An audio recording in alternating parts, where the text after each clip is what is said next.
യേശു ചോദിക്കുകയാണ്, 10 പേരല്ലേ സുഖപ്പെട്ടത്, ബാക്കി 9 പേരെവിടെ? ഈ 9 പേർ നന്ദി പറയാതെ പോയവരാണ്, കൃതജ്ഞതയില്ലാതെ പോയവർ.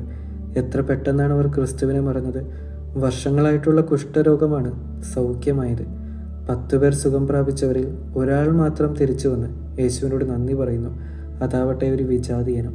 ആ നന്ദി പറഞ്ഞവനോടാണ് ഈശോ പറയുന്നത്, നിന്റെ വിശ്വാസം നിന്നെ രക്ഷിച്ചിരിക്കുന്നുവെന്ന്.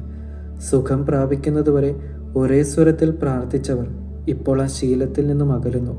അതുകൊണ്ട് 9 പേർക്ക് സൗഖ്യം ലഭിക്കുമ്പോൾ ഒരാൾക്ക് മാത്രമാണ് സൗഖ്യത്തിനൊപ്പം രക്ഷയും കിട്ടുന്നത്.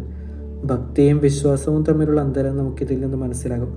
10 പേരും ഭക്തിയുള്ളവരായിരുന്നു, പക്ഷെ അതിൽ ഒരാൾക്ക് മാത്രമാണ് ആ ഭക്തിക്കൊപ്പം വിശ്വാസവും ഉണ്ടായിരുന്നത്. നമുക്ക് രക്ഷ ലഭിക്കാനുള്ള മാർഗം ഇതാണ്: നന്ദിയുള്ളവരായിരിക്കുക, ദൈവത്തോടും മനുഷ്യരോടും. അപ്പോൾ നമ്മുടെ ജീവിതത്തിലും ഈ രക്ഷ വന്ന് നിറയും. അനുഗ്രഹം നേടിയ ശേഷം ദൈവത്തെ മറന്നു കളയുന്നവരാവാതിരിക്കാം. ദൈവം നമ്മളെല്ലാവരെയും അനുഗ്രഹിക്കട്ടെ.